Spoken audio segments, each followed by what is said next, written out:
Hello and welcome to the St. Louis Online. I'm Pete Smith, co-chairman of the 40th National Narrow Gauge Convention Planning Committee. The video you are about to watch is part of a series of clinics and layout tours presented as a virtual but slimmed down version of our narrow gauge convention, which had to be canceled due to the coronavirus.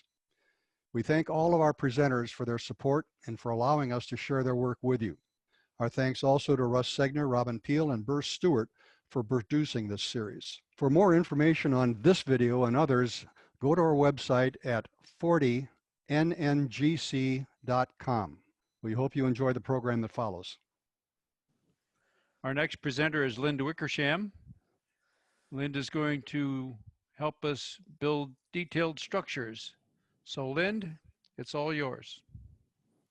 Thanks for those of you who are viewing this. I'm going to kind of go through here clinic on how we can build more detail into structures, whether it be kits, kit bashes, or scratch built.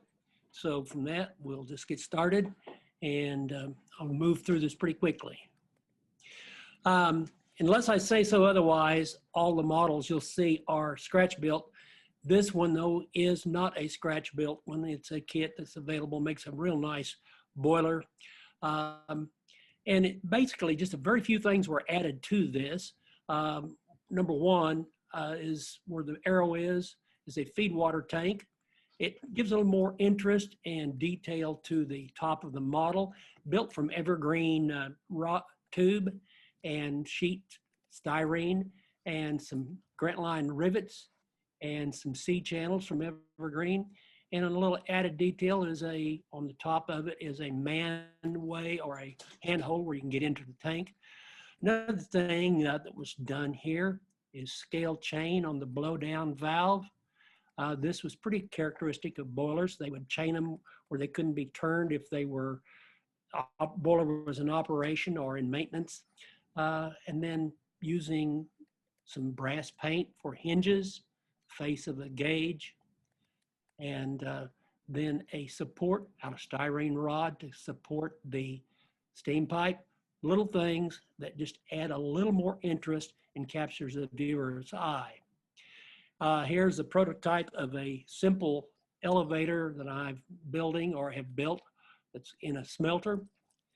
And we're going to be talking about the distressing here in a little bit, but right now just pointing out small things that can make a difference, the distressing, and then a metal eye bolt in the floor with a chain because they would have chained down their rolling loads as the elevator was lifting. This is all a styrene model, C channels, angles, and styrene rod. Here's another model. It's building a model of a early Colorado smelter. This is an early blast furnace, and I'll move in for some closer shots.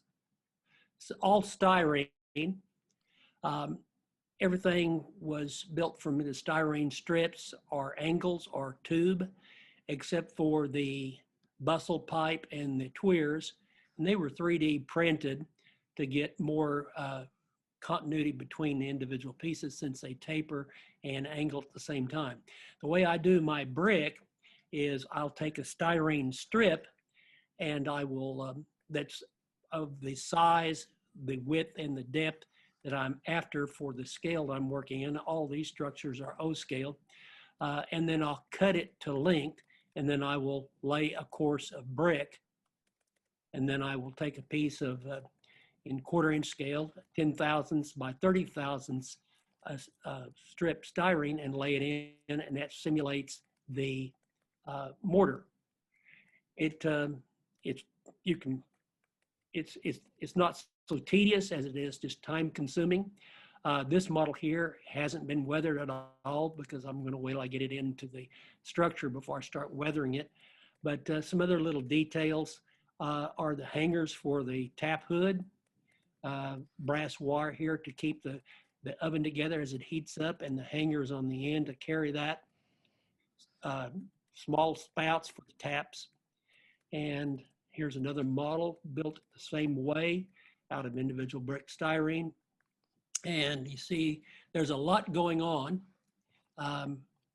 There's the tie rods made out of brass, and then the stays that they run into, which are C-channels and nut bolts on the end of that. And then where we have the exhaust gases coming off the oven, they would have been extremely hot. And the actual prototype I built this from had these clips on the top to give strength to the brick flue.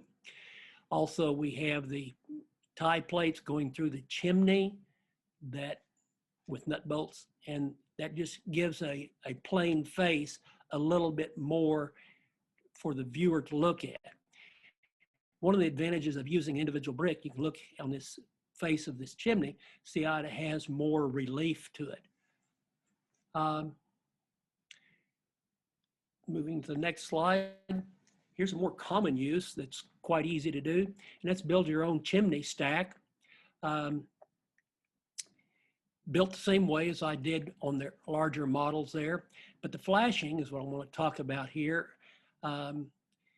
It's heavy duty Reynolds wrap. I paint after I get the chimney built, and get it painted. Then I'll go back and once the chimney's on the subroof, I will use the Reynolds wrap, glue it to the chimney brick, and then I'll put down the roof, and you've got some realistic looking flashing. Notice some of the brick corners, since the brick would have been exposed to the elements, are chipped off like they've spalled off from freezing and cracking. Little things like that draw a little more attention to a simple part of the model. Jumping over to stone structures, whether it be retaining walls or whether it be buildings, I use sandstone. It's available. It's pretty much everywhere in the United States. I find it around road cuts where they go through a hill, in some creek beds. And I try to use shapes that are not shapes, but thicknesses anywhere from a 32nd of an inch up to about 1/8 of an inch. Get it, bring it home, wash it off, and take a pair of needle nose pliers where I want the clean edge to break, move my thumb up against it and just snap it. And then you get these nice rock walls that you can add to your model. Easily attaches to the model. I use Walther's glue on the back of the rock and on the bottom of the rock and just stack it up, and don't have to worry about coloring it. It's already colored for you. It's already got the relief that you want, and it's a good simulation for dry stacking. We'll talk a little later here about distressing wood, but and some added details. But see that you have the nail head detail and some of the chipped edges, and we'll get into that. One important thing that I do to draw the viewer's eye into a model is if it's got doors, I will leave one of the doors open. So it kind of invites the viewer psychologically into the model. You can make doorknobs on the doors really easy by just drilling a hole in the door, taking a piece of styrene rod, inserting that, and painting the rod handle, the end of it either black or white, depending on the color you're after. This particular model, and it's not so much adding detail, it's just, I guess, my anal characteristics. The windows are double hung and they actually work. Here's another example of using the dry stacked rock, sandstone. We'll talk about how we do the wood grain, but notice if you're going to do a board and batten wall or a shiplap wall, any kind of wood wall, add some interest in putting some splits in it or a broken board. Excuse me, let me back up here, a broken board. And when you have it broken, you've got to have something behind it. So it might be tar paper, it might be, you might be able to see through it, but it has a little bit more interest if you put something behind it like tar paper, because it draws the eye in again.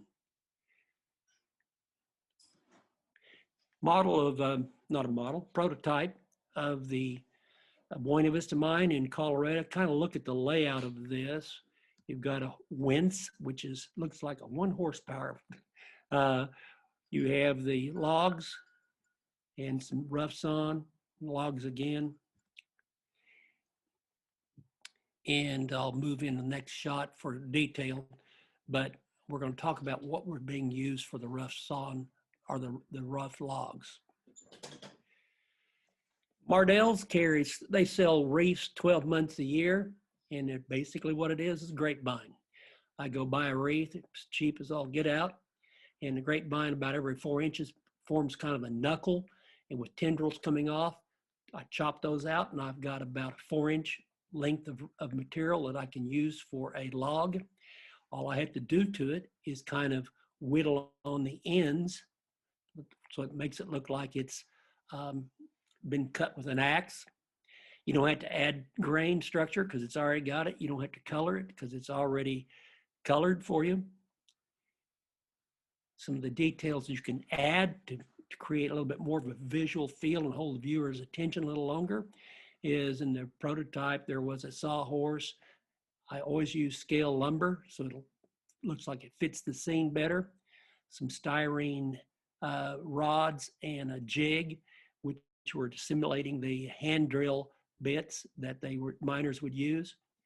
This is regular sewing thread, but it's what they call a sewing thread with a glace, G-L-A-C-E covering.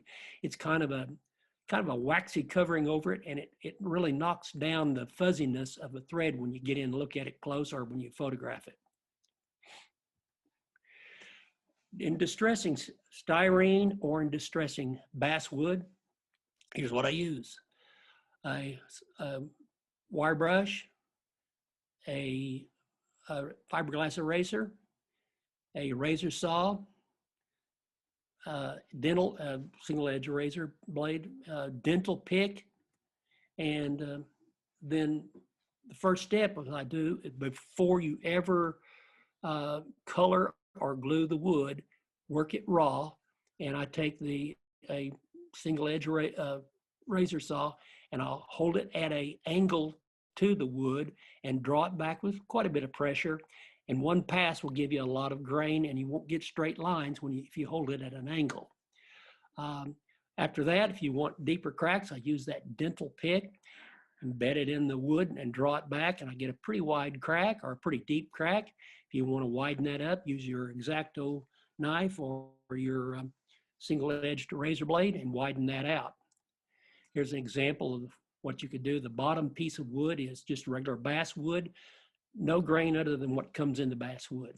Second one up from the bottom is the basswood with a single pass of a razor saw, 2 passes on the saw, 2 passes with the saw, and then the dental pick, deepening some grooves, and then I've widened the grooves and notched out some of the ends to just add more interest in that piece of wood. And when you do that, instead of getting just a basswood head frame, you get some interest there for the viewer to look at. The nut bolt castings, they have shoes under them, or it's an angle piece which held the nut bolt casting where it would go straight through, theoretically, the vertical piece, made out of styrene rod. The ore bucket, here again, styrene tubing, Grant line rivets, styrene strips running up and down the bucket, and a filler to get the concave shape of the bucket. And that filler I use a final finish auto putty.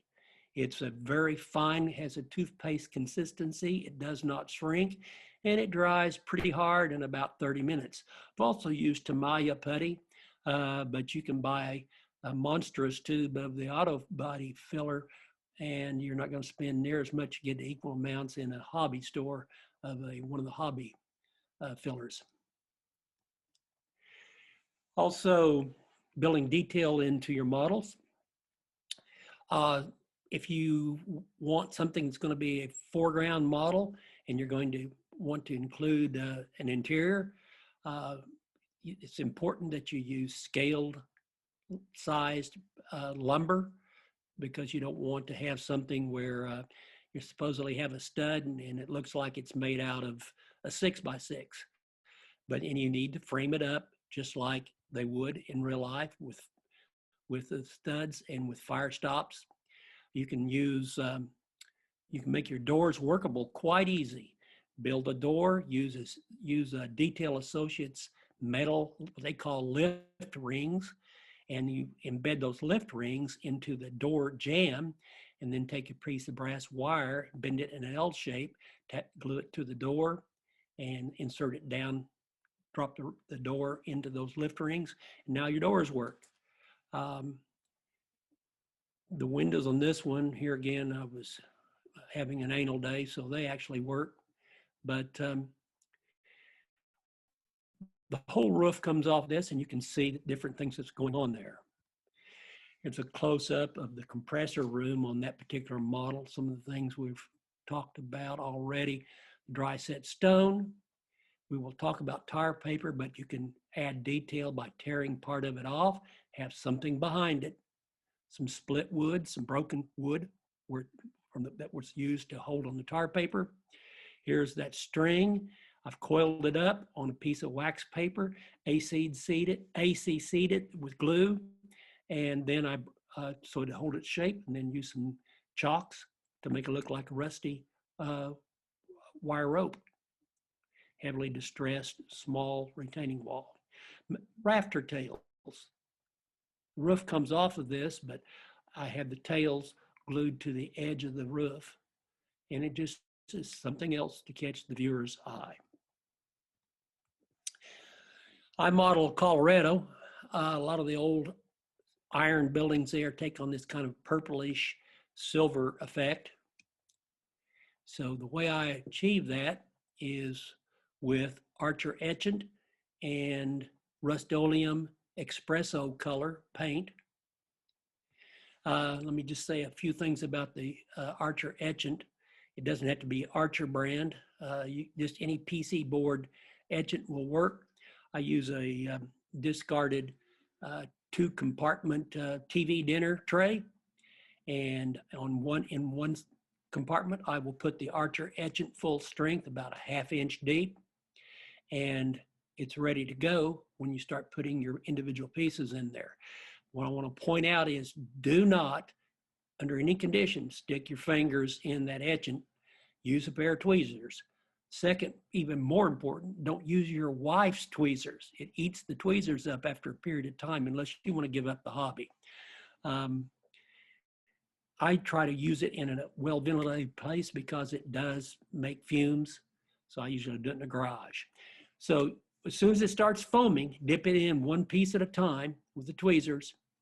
And as soon as it starts foaming, pull it out quickly, because once it's foaming, it's already gotten through the plating on your corrugated metal or on your flat panel metal, and it's starting to work on the metal. So pull it out, and in the second compartment of that TV dinner tray, I've got just regular tap water. Dip it in there, it'll stop it. Once you see that you've got it in the water and it's not quite etched as much, you can put it back in the etchant. I try not to do that a lot because the more water you add to the straight solution, the more it weakens it. Okay, as soon as it's through being etched, I will use like a 1/2 gallon Clorox bottle or milk bottle, plastic, and cut the top out it, punch some holes in the bottom, put the pieces in there and let them wash for about 30 minutes. And then I put them on a piece of like Bounty towel and let them air dry. Then I wipe it off because it leaves a little bit of a chalky film. Now you're ready to spray paint it. On the extreme left-hand side is just a regular corrugated material, etched material. Spray paint it with the espresso. I try not to cover it real heavy. I let some of the silver show through. Then I come back with 3 colors. I happen to use Bragdon chalks, but Pantel works also very well. But I will use dark rust, gray, and soot, those 3 colors. And that gets us fairly close to the purplish color that you saw in the prototype building. Now, it doesn't look quite as purplish here because I'm shooting this when I made this slide under a fluorescent light, so it changes the color somewhat, but under tungsten light, it's going to have the right color to it. Here's a building that illustrates some of the things we've talked about. It is a kit. It's available in several different sizes, but it's the Grand Central Gold Mine kit. You notice we've got broken battens. Just take your dental probe and stick it in the wood and it'll split. We've got nail head details on some of the battens. And what I'd use to make that is a K&S 20,000 steel wire. And I grind a point on one end and put a stick on the other end so I don't keep pushing against the wire and giving myself blood transfusions. But battens, don't have all of them go from the ground all the way up. Put some joints in the battens and in the boards. It doesn't need a lot of them, just a few. The viewer's mind will fill in the rest. The prototype, for some reason, didn't have door trim. I don't know why. So I just painted that on. Again, an open door. You can make this door work. I threw away the scribe door and built the door out of individual pieces. Then I used the eye bolts and the metal lift rings and embedded them in the top of the door. Took a piece of brass wire that you can't see because it's on the inside, threaded it through the eye bolts, and now the door will slide back and forth. Little handhold here, some nail head details. Your flashing made out of Reynolds wrap. Flashing here for a rain guard, which the prototype had, and weathered the decals with a X-Acto blade and then some fiberglass eraser. The back side of the prototype, there are no photos of it, and the kit gives you enough wood so that you can build the backside of the model as a board and batten. I decided I wanted a little more variety, so I used tar paper, and theoretically the boards hold the tar paper on, and there are the color, which we'll talk about later, to get the old worn color of weathered wood in Colorado or at higher altitudes.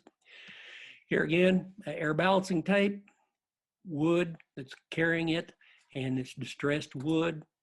It's made out of a rod, tubing, sheet material, rivets from Grant Line, a manway for the handholds, valve lever to open the airline or close it, with the stem sticking through just a little bit further. Just don't make your handle flush with the wire that's using for the valve stem. Notice behind here, one little piece of wood doesn't match the color of the building.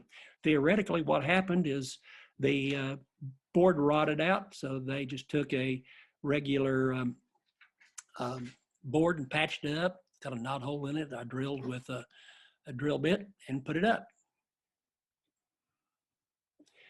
You can build models, equipment to put inside your buildings. Here's an early steam winch. Here's a model made out of the styrene. It's all styrene except for the gear, which was a white metal casting. But here again, tubes, rod, flat sheets, and I used the putty to fill this seam here to give it once it was dried, I came back with a rat tail file and smoothed it into a radius. It makes it look like a one-piece casting that way. Valve handles painted red, stain line, they're typically going to be red. And the string, again, that's used for the wire rope. The grease on here, I'll quickly add how to do that. It was gloss medium, and the paints were acrylic. All of this is acrylic. Mars black, a little bit of brown added. If you want the grease to look really old and kind of grimy, you add a little more brown. And it gives you a very wet look. Here's another model made out of styrene, same material, same technique, distressed wood where they would hook the horse up, nut bolts, and the string. This is a water tank that was on the Gilpin tram, which is what I model. Heavier paint thickness at the top, and as you go down where you get more exposure to the weather and the roof's not protecting the wood finish, you start feathering it and making it lighter, and you come back with a fiberglass eraser if you wish, and use that to attack it. All individual board, and I color them after I've distressed them, and then I weather them individually and then glue them together. But some added detail that you can use to give more attention to the model. It had a guardrail, it went all the way up, but somehow, some way, it got broken when in the prototype. So it's gone. There's an open roof hatch you can't see, but having the open hatch, if the person's viewing the tank from above, it gives their eye somewhere to travel. The water level gauge with numbers on it and a pointer as to showing the level inside the tank. The roof bands or the tank bands are styrene strips. Don't bring them together touching. Leave a gap because the tank band fasteners, the Grant line fasteners, would have been used to draw the tank tight. On the backside, I've got a band that's drooping, and behind it, I see a different color because the band has protected the coloring of the wood differently and the coloring of the paint from the sunlight. Here's another model. Colorado Central covered coaling dock was at Forks Creek on the line that went to Black Hawk. It's individual wood again, and it's distressed out using the techniques we've talked about. I used a prototype image to build this one from, and it had posters on the ends of it. I don't know what the poster said. You couldn't read it from the photograph, but I just used copied some writing off of a page, reduced it on a copier, and attached it. It also had some missing siding, and it had some shingles which were warping up. Heavy chalk weathering, and notice we're pretty well beat up on the flooring here. The telegraph pole, just dowel rod tapered. Used the razor saw to put grain into it. Round the end of a tapered round toothpick stuck into the pole, and some number 22 gauge green insulation, or 22 gauge wire green insulation. Stick it, pull a wire out, stick it over the toothpick, and you've got a quick insulator. Here you can see the roof color out in the sunlight and not under fluorescent. You can see it's got that purplish gray effect, silver effect. Flashing ventilator. It's kind of a pain to build, but I wanted to go ahead and have a little more interest in the model. So I built it up, and if you actually were up close and looking at it, you can actually see through the ventilator. But working doors, like I talked about how you could do earlier. Inside the model, roof comes off obviously. Everything's built either out of styrene inside or basswood. Gusset plates and a little adder on a truss with nut bolts going through that. This hose on the floor is soldering wire. You bend it the way you want it, and it stays there, and it takes paint very well, and it makes excellent representation of hose.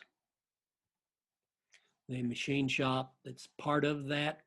Everything in here, a lot of just junk going on.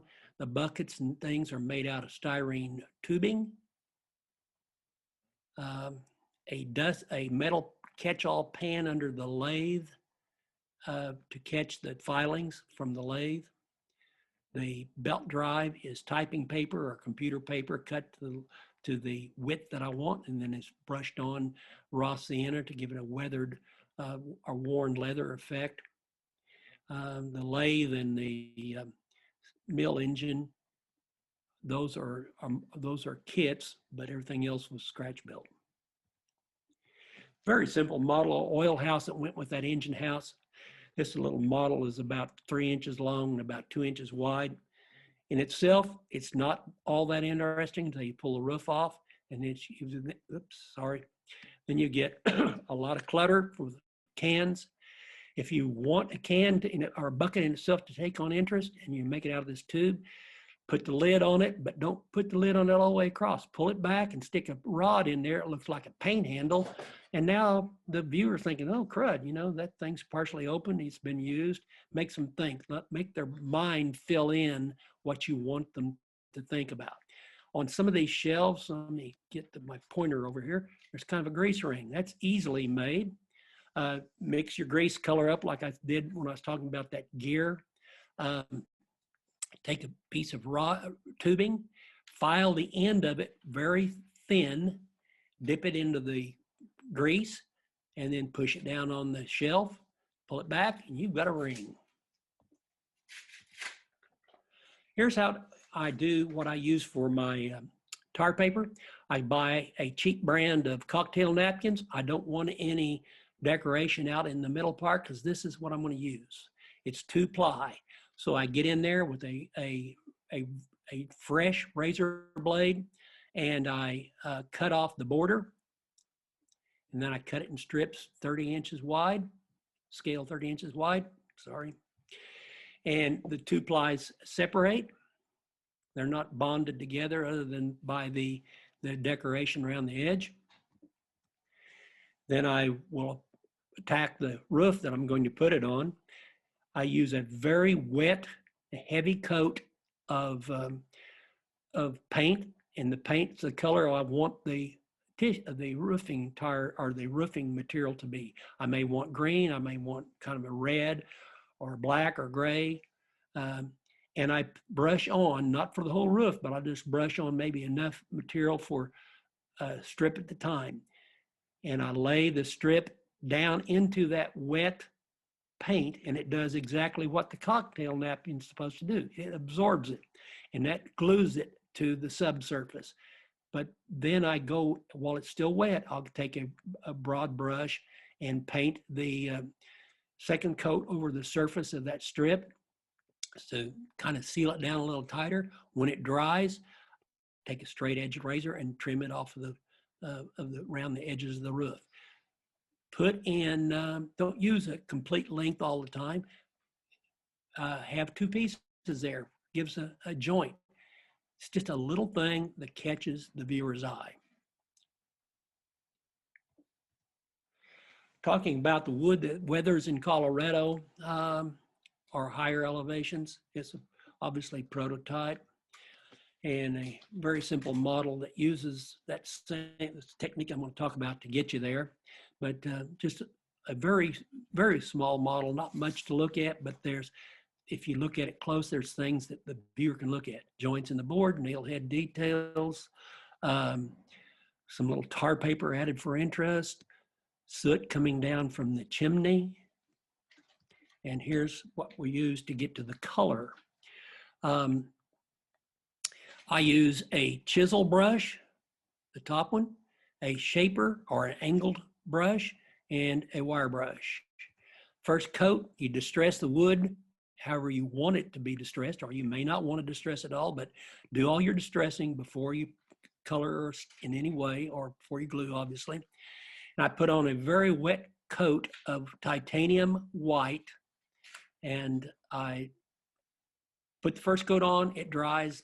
Time I get through painting a strip about 2 foot long, it dries by the time I get to the other end, and I go back and put a second coat on because the white is awfully transparent. I set that aside, and here's where you can really mess up. I tried it to rush it, and it didn't work well at all. Set it aside, let it dry overnight. It's going to be dry in about 5 minutes, but it needs to harden because you're going to be adding other colors, and on the white color only, you're going to wire brush it lightly before you start the second color, just to bring out some of the distressing that you had in the wood grain when you first started. Okay, the second color, I used the chisel brush and put on a very wet, transparent raw sienna. Set it aside, let it dry overnight. No more wire brushing. The only color that gets wire brushing is the white. Let that dry overnight. Then I change brushes. I go to a shaper brush and I apply neutral gray as a dry brush, not wet. I dry brush it on in small areas. Smear some of it with my finger before it actually sets up, but I build it up, set it aside overnight. Come back the next day, and I use a very wet application with the chisel brush or the wider brush of burnt sienna. Don't color it so thick that it covers up your yellows and your grays that and some of your whites that you've already put on. Set it aside, and the final color, unless you want to use a darker black, which we'll talk about, but the final color is using a dry brush, using the shaper brush, and apply burnt umber, build it up so that you start getting darker colors, and set it aside, let it dry. If you want wood that has the dark black in it, then I go back with the shaper brush and dry brush in some Mars black. Also, some of the wood, if it's close to the ground, it will bleach out to a white or a gray.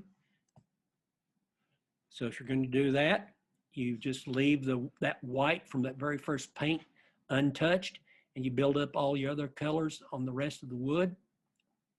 And for your final color, in this case, it would have been the Mars black.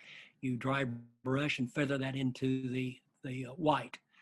Little things again on the door, hinges, which are grant line, cut holes in the door for the handhold where they could get in to open the doors. Ah, look at this. You got wood showing behind where the metal cladding has deteriorated from weathering, and it's got rough edges.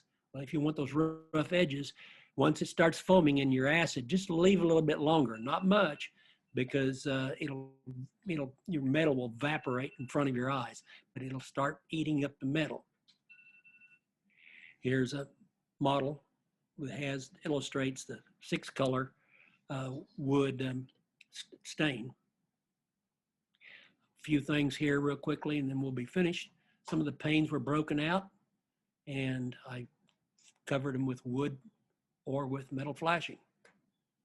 Sawhorse, again, open doors, invites the viewer's mind into the scene. And that's all I've got. If any of you have further questions, because we had to rush through it, here's my contact. It's lindwick@gmail.com. And don't hesitate to give me drop me an email, and I'll be glad to say more. Thank you. Thank you, Lind. I'm just amazed at how you represented that Colorado wood there, and I learned a great deal about, I don't know, where it goes. I'd never really contemplated it actually goes really white at the bottom there. I'd always kind of done the black as it goes into the ground, but that white there just where it's totally bleached, made a huge difference, so thank you. There are a couple of questions on the chat channel, so I'll go through them, and a couple more coming in right now, and some very complimentary comments about your thing. A recommendation was don't use a metal TV dinner tray for your etchant, which I think is correct. I didn't say that. I always use the plastic ones that come in. Yeah, glass is recommended, so there you go. So Mark Lachey asked, what is the impact of the scale in which you're modeling upon how much distressing of the wood that you use? Well, if I were modeling in 1/87th, which is how I got started in the hobby, all of these that you saw are 1/4 inch, but I would probably use a fine tooth razor saw instead of a rough tooth. And I think you would probably be all right with a rough tooth if you were in SN3, but you could stay with the fine tooth if you wish. It would be kind of a trial and error, but I can tell you at HO scale, you definitely want to use a fine tooth saw. Okay. Russ, our co-host Russ asked a question. I know why he asked this, because I think he's building a wooden car, a pickle car, I think, Russ, and you want to put decals on it. But how do you get decals to settle into the surface of wood? Sometimes I'll use a dry transfer, and then I will, where I know I've got a deeper relief in the wood, I'll go in and cut the dry transfer along that, that crevice, and push it back in with a pointer or something, But with just regular distressing, unless you have deep crevices, I usually will glue them on with a Walther's goo. The ACC doesn't stick them very well to the wood, and plus the ACC tends to bleed through the paper sign if you're using a paper to create signs. So I'll typically use either rubber cement or goo, but mostly goo, because rubber cement after a while tends to deteriorate, and you might come in and your sign's laying on the ground. Okay. And Brian Bass asked, what type of paint were you dry brushing with? It's everything that you saw in those models, with the exception of the reverberatory furnace and the blast furnace. Everything is acrylic. I use Liquitex. That's just what I use because it's easily available, but it's all acrylic other than those two, the blast furnace and the other, and it was a mixture of several colors of liquid acrylic that I airbrushed. Everything else was brushed on. Okay. Thank you. And there are no other questions I see. If I missed any, I apologize. I think I've caught those. There are several complimentary statements on the chat. For example, Stuart Hollenbach says, you have the high country wood weathering down to a science. Very, very nice. And I think we'd all say that from what we know about the Colorado high country and how you got that there. That was absolutely outstanding. So it's a very methodical approach to doing it, and that looked great. So I think all of those comments represent that. So thank you, Lind, and I'll pass it back to Russ. All right. Yes. Thank you, Lind. Very, very fine presentation.